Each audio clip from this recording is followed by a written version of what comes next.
Namaste and welcome to NDTV. To understand why Indian Americans and Indian H-1B holders in particular are facing rising hostility today, we have to be honest about where that resentment comes from.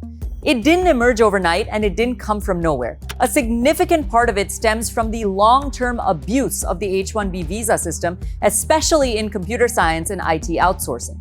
For years, policymakers avoided confronting that reality, allowing the problem to grow unchecked. The H-1B visa was created to address genuine skill shortages, cases where qualified American workers simply were not available. But over time, loopholes turned the program into a mechanism for labor arbitrage, not talent supplementation.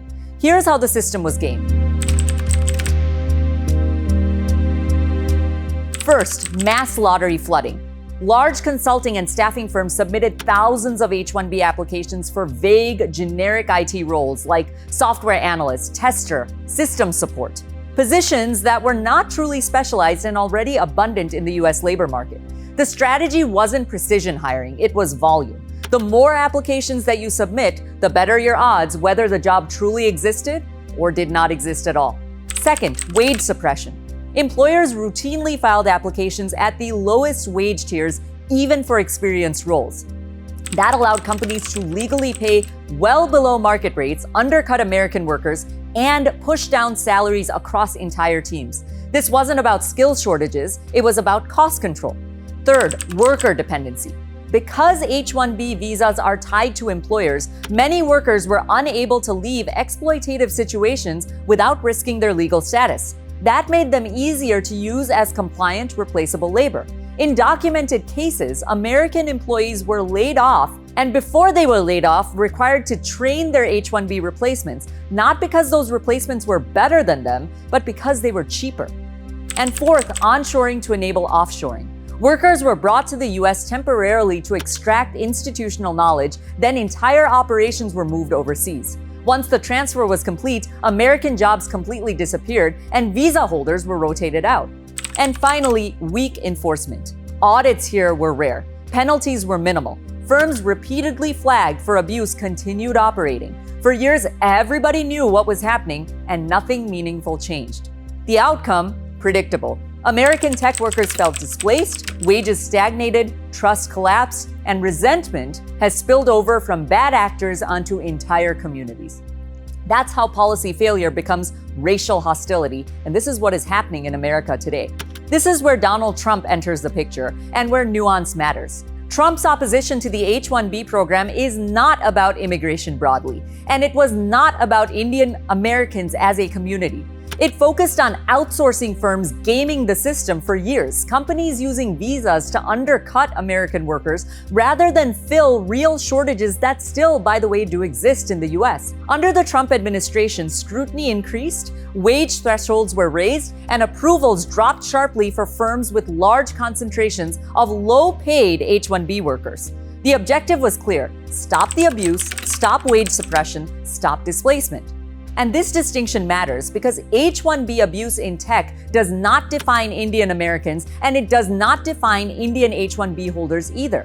Just look at healthcare, for example. Indian Americans make up roughly 1.5% of the US population, yet they account for nearly 20% of all physicians in the United States. That's more than 250,000 doctors. Many of these doctors practice in rural and underserved communities where American medical graduates are scarce or they don't exist. They are not replacing Americans. They are filling shortages that the system cannot meet on its own.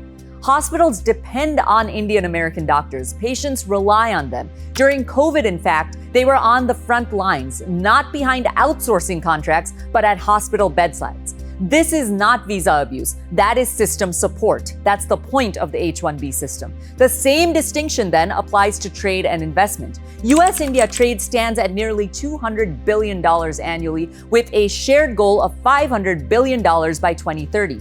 In February 2023, Air India placed a historic order for 220 aircrafts from Boeing, one of the largest commercial aviation deals in history. That single order is expected to support over 1 million American jobs across 44 states, many of them well-paid roles that do not require four-year degrees. That is Indian investment creating American employment, not displacement. Now we arrive at the present moment.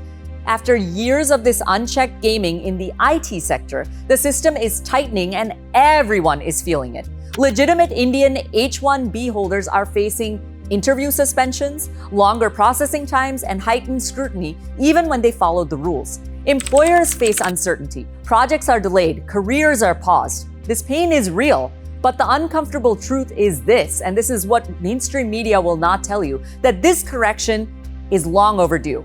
So what should legitimate H-1B holders expect next? First, longer waiting periods, more interviews, more documentation, more verification. The era of rubber stamp approvals is over. Second, higher wage and role scrutiny. Jobs will need to clearly justify skill level, specialization, and pay. Generic IT roles will struggle. Highly skilled, clearly differentiated roles will not.